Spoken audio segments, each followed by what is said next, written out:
everyone. My name is Tyler Selhorn, and welcome to another episode of Speak Easy, the podcast where we discuss communication, productivity systems, capturing our thoughts, and how we share those thoughts with our future selves and others. We believe that managing our brains is core to 21st century work, and we're here to learn how to do it better than we did yesterday. Thanks so much for listening. Speak Easy is brought to you by Cleft, the easiest way to collect your thoughts. With our cross-platform applications, you can simply capture your ideas wherever you are and paste them where they belong later. Today, we are blessed to be learning out loud with Clara Ma. Clara is the founder and CEO of Ask a Chief of Staff. Clara served as Chief of Staff at Hugging Face during their rise to unicorn status. While Clara was there, they discovered two things: how transformative the Chief of Staff role can be for both executives and their organizations, and how challenging it is to create the perfect match between Chiefs of Staff and CEOs.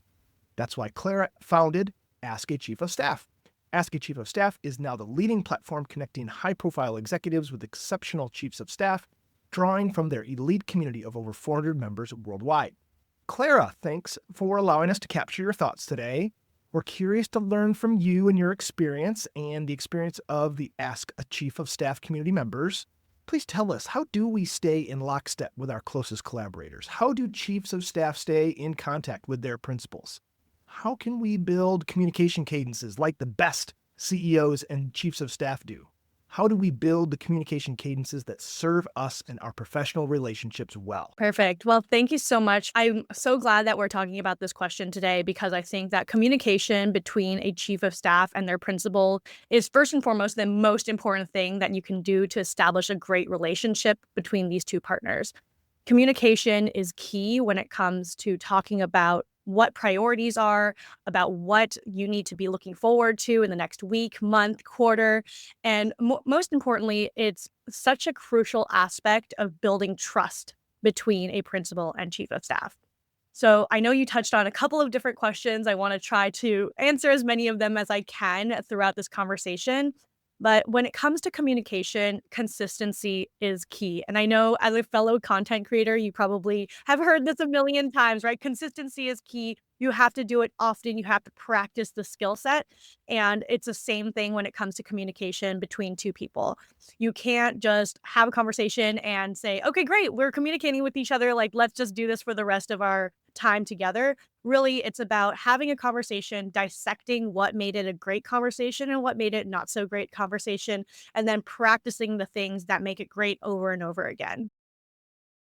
Okay, I want to pull apart so many different things there. Before our conversation, we talked about cadences and how those are a primary component of having a great relationship between a chief of staff and their principal, or just any relationship, right? It's like, how often do we meet? And you pulled out these weekly, monthly, and quarterly frames. I guess maybe what makes some topics or some conversations more important to be weekly, and which ones need to be monthly, and which ones need to be quarterly? How do we break apart like which things happen when and how often? Yeah, this is a great question. And honestly, it's one that will change over time. I can't say this is what it is and this is going to be it forever. Again, we want to practice communicating and practice figuring out what is the right thing to talk about. But on a kind of macro level, let's call it, on a weekly basis, you should be sitting down with your principal to discuss top level priorities, right? You need to be able to set the direction of what it is that we're going to be working on at this week, and those priorities may change as you hit Wednesday or Thursday, right? And you're running out of time, or maybe some things are taking longer than you expected. But I like to say every Monday, you should be having a sit down with your principal to say, okay, here are my priorities. Let's gut check. Are those the right priorities? And then what are your priorities as a CEO or principal of this company? And how can I make sure that you are going to stay on track to create those things and make sure that you're working on the things that are most important for the company? Then I would like to do a kind of a smaller stand up. This doesn't have to be as formal as a sit down. It doesn't have to be so agenda heavy, but having a little block of time every day where you're able to check in with each other, just make sure if you have any questions, you can get them answered quickly, or if your principal has a new priority or anything else that pops up, you're made aware of that. I think those are really important as well. So maybe I can give a couple of examples of chiefs of staff and principals that I think do this really well.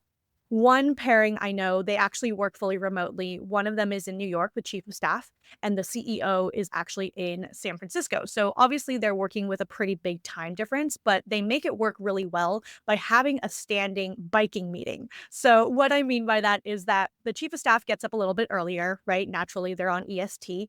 And they are kind of going through inboxes, making sure that they're checking off of anything that they can kind of get prepped for their principal for the day. So after they've collated all that information, the principal, who's getting up a little bit later, has actually a bike commute into the office in San Francisco. And during that time, that's when they'll pick up the phone, call their chief of staff, and say, okay, give me a rundown of everything that you've collected. Tell me what's top of mind. And then let's do a gut check on priorities really quick. So that helps really set the cadence for what they're going to be working on during the day.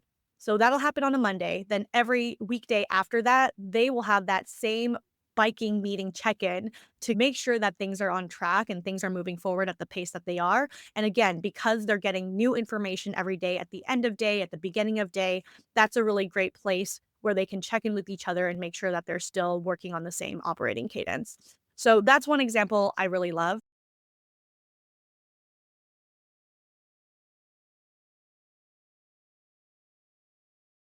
Doubling up what it is that you're doing with those walk and talks or those bike and talks as they are. I'm also thinking of, okay, so I support some people that are in EST. I wonder if I can get them a London or Africa or European based chief of staff to help them set their priorities. You're just thinking about that time zone difference of letting somebody else start sooner, right? I think that's interesting.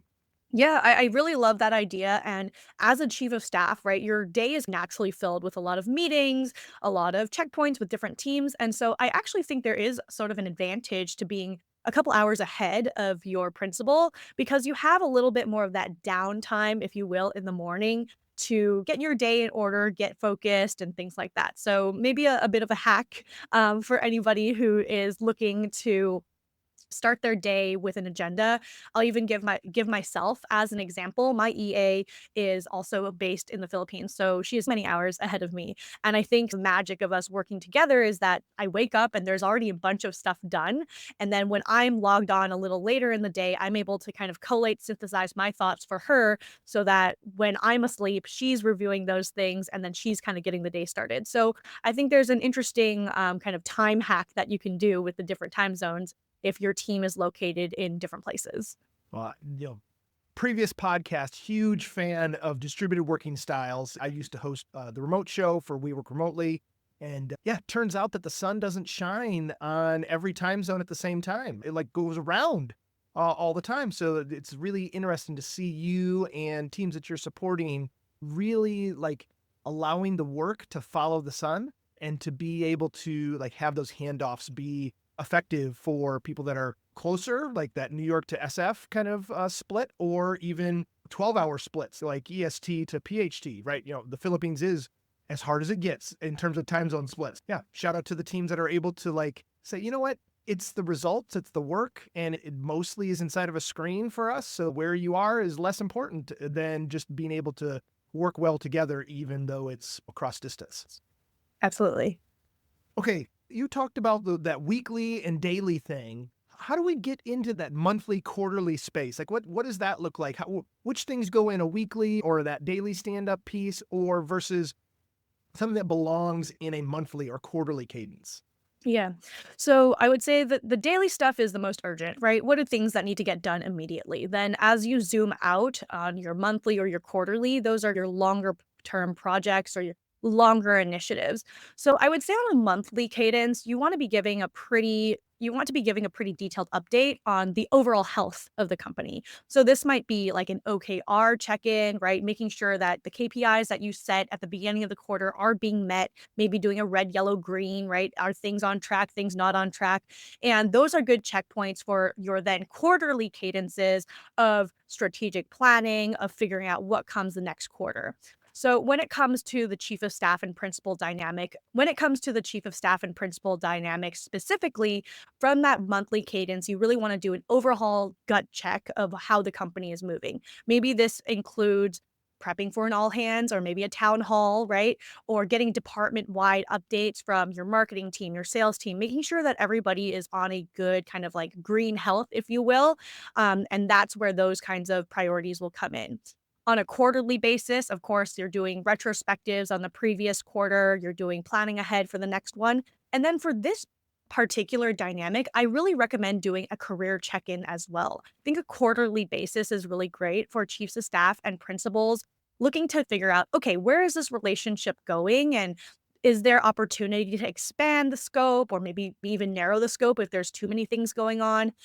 For chiefs of staff in particular, I think that the career journey can be quite windy and maybe you don't know exactly where you want to go, but it's a great place for you to get feedback from your principal. I actually recommend instead of trying to do an annual performance review between principal and chief of staff, you do a quarterly one because things are changing so quickly that it actually makes more sense to do it on a more frequent schedule so that you can continue to work on the things that are going to best serve your own career as well as the principal that you're working with.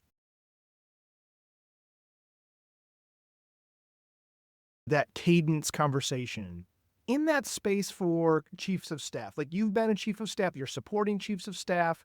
How do you and how do your community members, how do they capture their thoughts as they get ready for that weekly meeting or that daily stand up? How do they gather their ideas and get it written down in a way that is going to be most useful to honor one another's time, saying that we're going to have this meeting this often, right? How do Mm. we maximize or improve or like really optimize that time for its effectiveness together?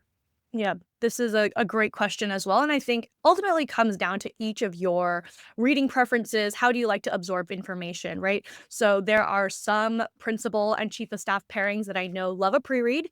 And so what they're doing throughout the week is they're either voice note dumping or they're uploading transcripts of video conferences or even notes into some sort of AI tool. AI is really great for this nowadays. I know that Cleft is a great tool that you like to You said use. the magic words, voice notes, AI, Yep. Cleft, right? Here Yep. we are, the Speakeasy podcast brought to you by Cleft. So yes, of course, yes, we would love to hear you saying those things, of course. Yeah, absolutely. And there's a ton of other AI note takers out there. So feel free to use the one that your company enjoys using the most. Of And then course. using that to synthesize, right? Everything that has been talked about, pulling out the key action items. I'll plug one and you feel free to use Yeah. this as you will, but I'm a big fan of using the tool Ambient where they actually can track. So let's say you're having a recurring meeting with your principal, they'll actually track those same meetings that you're having on a weekly basis, daily basis, and conglomerate them. That's not the word I'm looking for. Consolidate them into one big project so that it can start to see trends and patterns over time as well. So you can say, okay, we've been talking about trying to break into this market for 3 months now. Should we actually take action on doing it as opposed to keep kicking it to the back burner, whatever that might be? So, really use technology. I think that is a key thing that many of us can do now. I would say 5 years ago, AI technology was not where it was. There was still a lot of I had to figure out and synthesize a lot of these notes, but use technology to summarize those things for you.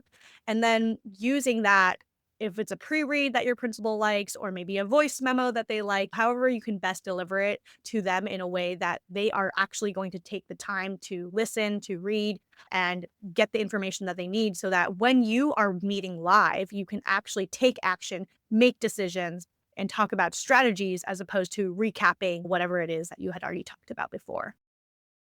I I think that's awesome to hear you referencing the kinds of tools and procedures and just like tactical, hey, try this version of things to be able to accomplish that. I'm a huge fan of a pre-read and having it written down. Very often we can just skip the meeting, right? So oftentimes when we have just taken the time to like voice our thoughts, right, and have them written down, right? I love a voice draft and I love the opportunity to mature that into something that is, very readable, and using the AI tools to support you in that.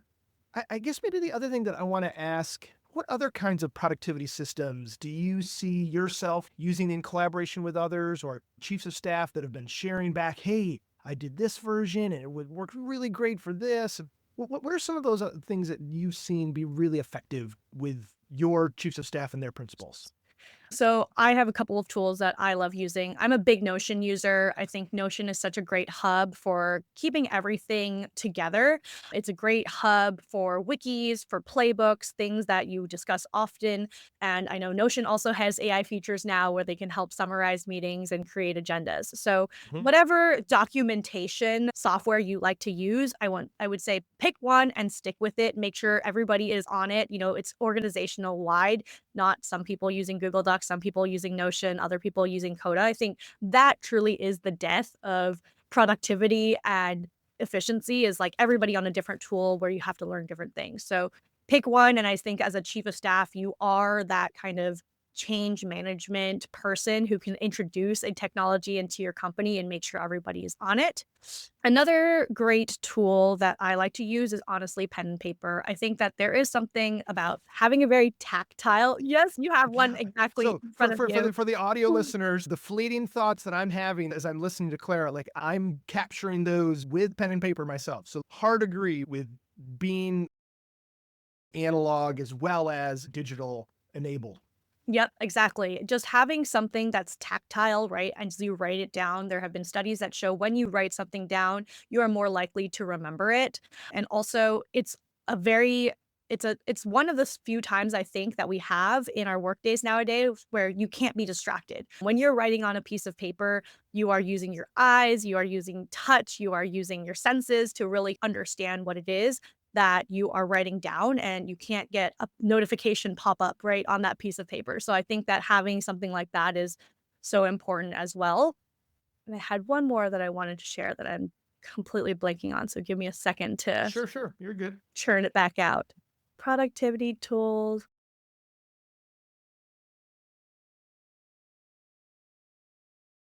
Oh, okay. Then the last piece that I will share is calendar management and time blocking.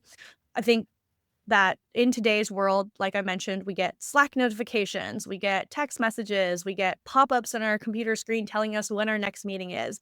And all of that context switching can really lead to poor communication. It's interrupting your flow of thought, it's interrupting whatever it is that you're doing. And so, blocking your calendar so that you have time to, let's say, create that agenda for your next meeting, or having time to go through your email inbox, right? Making sure that you have chunks of time to spend on deep work, on prepping, all of that kind of stuff. I think that is a huge productivity hack that has helped me throughout my life, and is actually a great piece of feedback that my CEO gave me when I was a chief of staff, was to make sure that you're giving time to time, right? Making sure you're blocking off your calendar for deep thought and just giving yourself this time for your brain to process the things that you have thought about or talked about, process what's coming up ahead, and give your brain the time to make those connections between all of the different things that you've already done.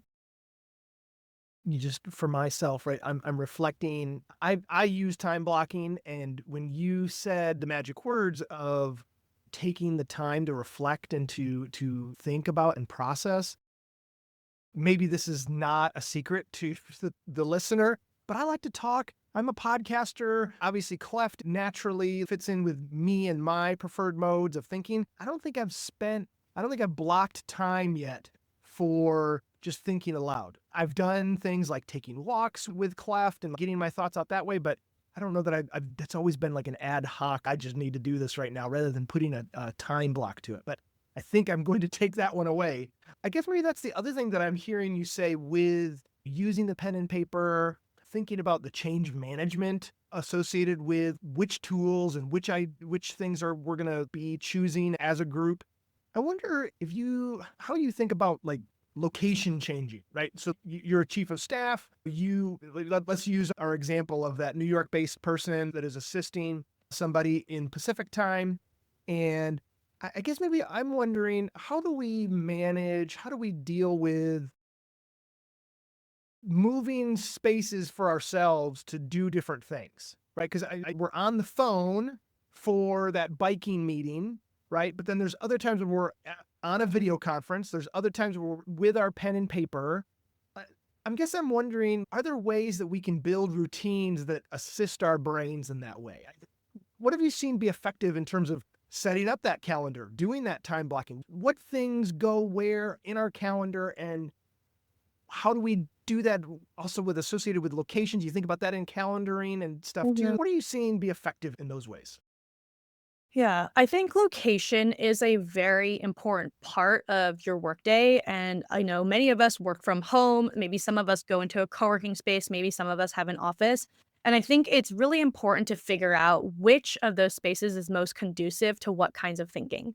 So, one really great co working space I love is Industrious, and they have been very intentional about having meeting spaces, the lighting in meeting spaces, in their phone booths, in common areas because different locations and environments will help you be more creative or maybe more focused.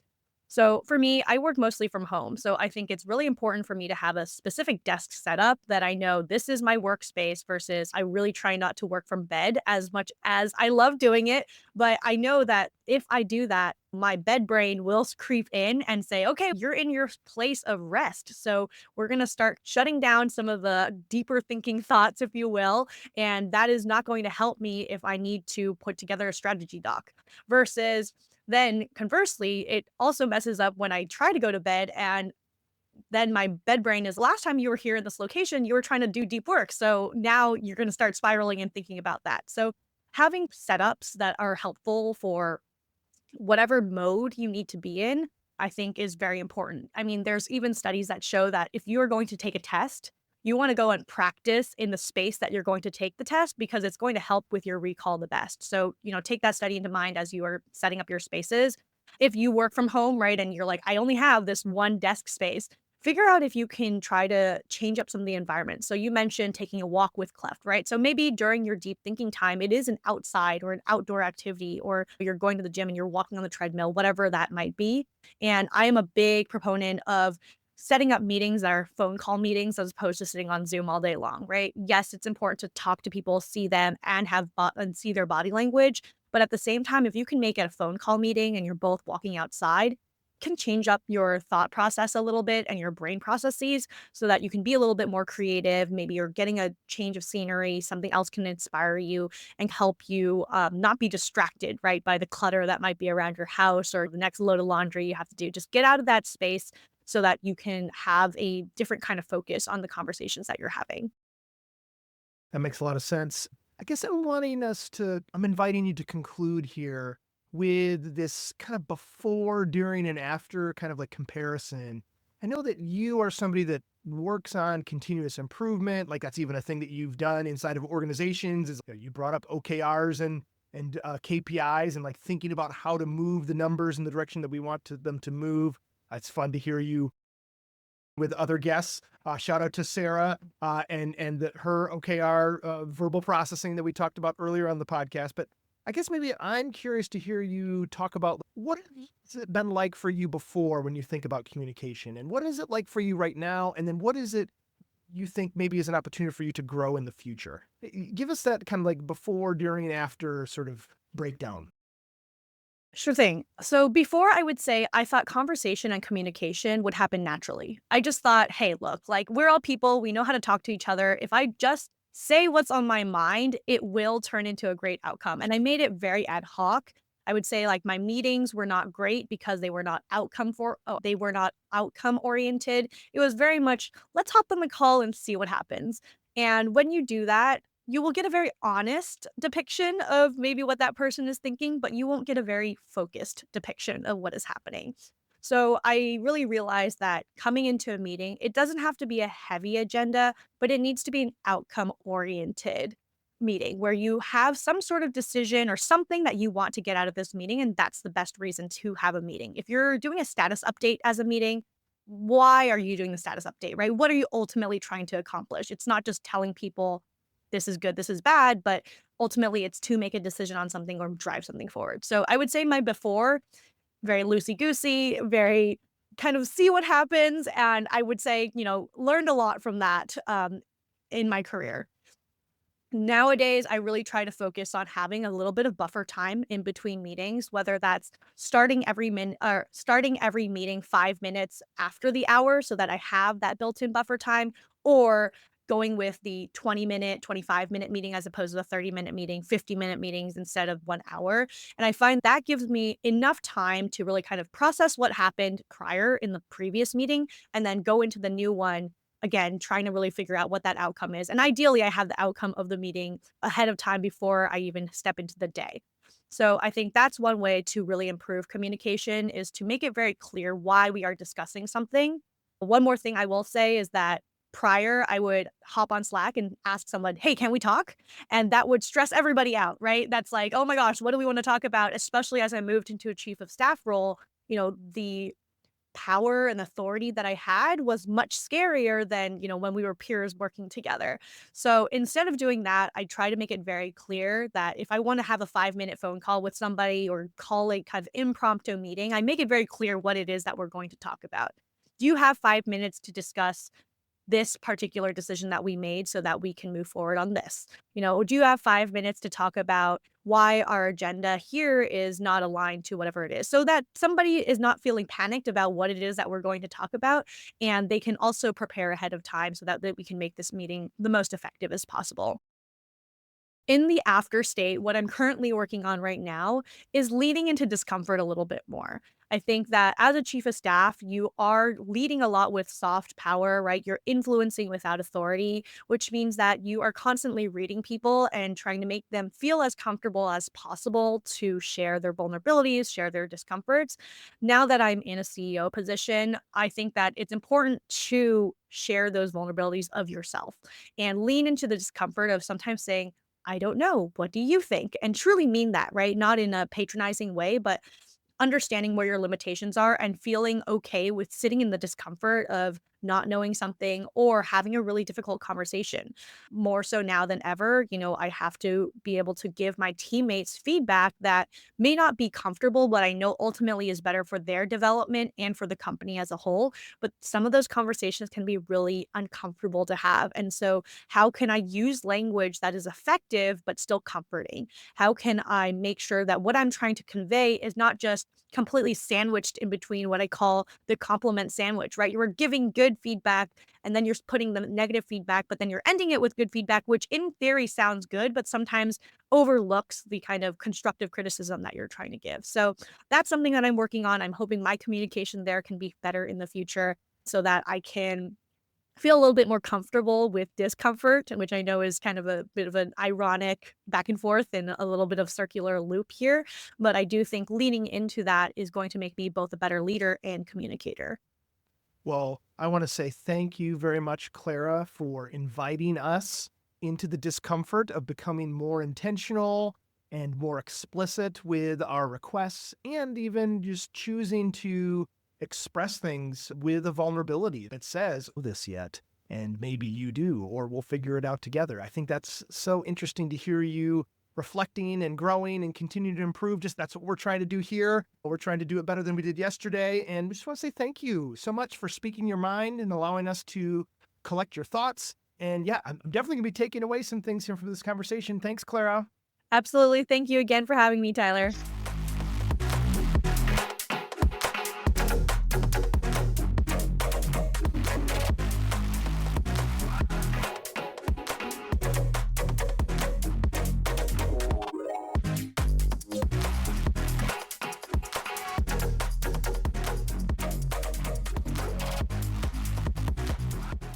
Speak Easy is brought to you by Cleft. With our cross-platform applications, you can simply speak your mind and Cleft will collect your thoughts.